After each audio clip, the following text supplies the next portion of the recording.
नमस्कार मंडळी, जय महाराष्ट्र. मी प्रतीक सूर्यवंशी, महसूल सहाय्यक, रावेर तहसील कार्यालय, जिल्हा जळगाव. एका नवीन जी आरसह मी तुमच्यासमोर उपस्थित आहे.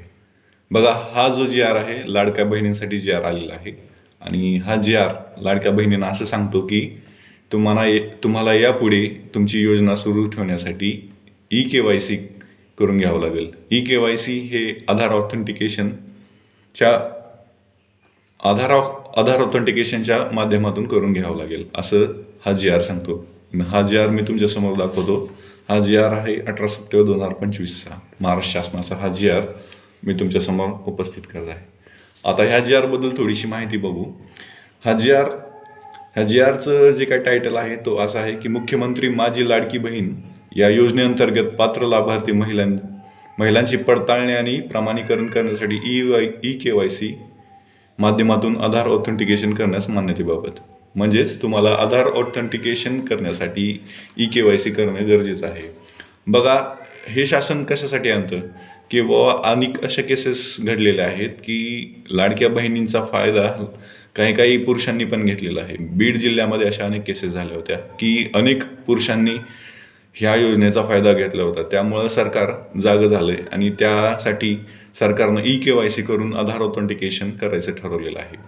त्यामुळेच हा जी आर त्यांनी 18 सप्टेंबर म्हणजे काल 18 सप्टेंबर 2025 रोजी काढलेला आहे.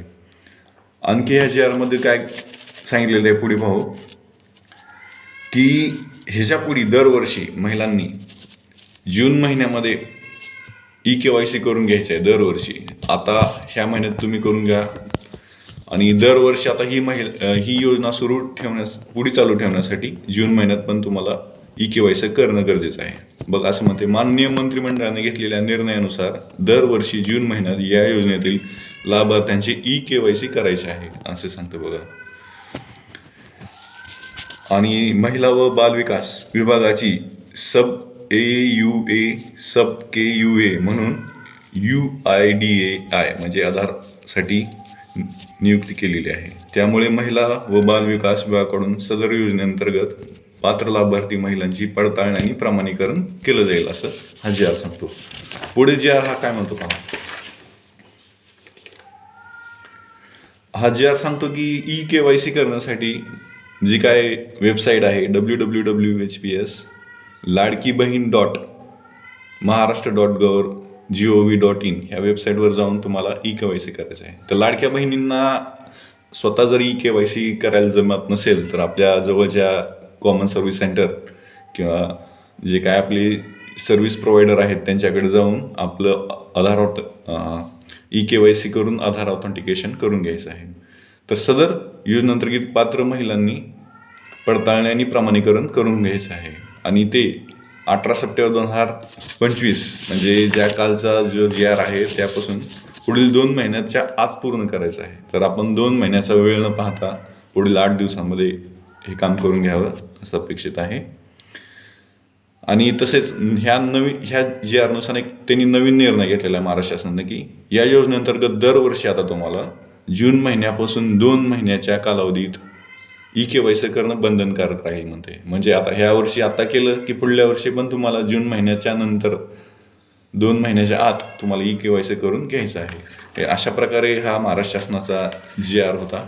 ह्या जी आरमध्ये पण त्यांनी पूर्ण KYC कशी करायची आहे ती लिंक दिलेली आहे. मागच्या साईडला आपण ती लिंक ह्या पेजच्या पाहू शकता. ह्या लिंकमध्ये त्यांनी सांगितलेलं आहे की तुम्ही ladkibahin.maharashtra.gov.in या वेबसाईटला भेट द्यायचं. तिथं KYC असं ऑप्शन आहे.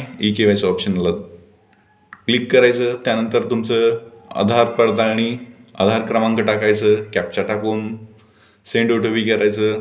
तो OTP तुमच्या मोबाईलला येईल.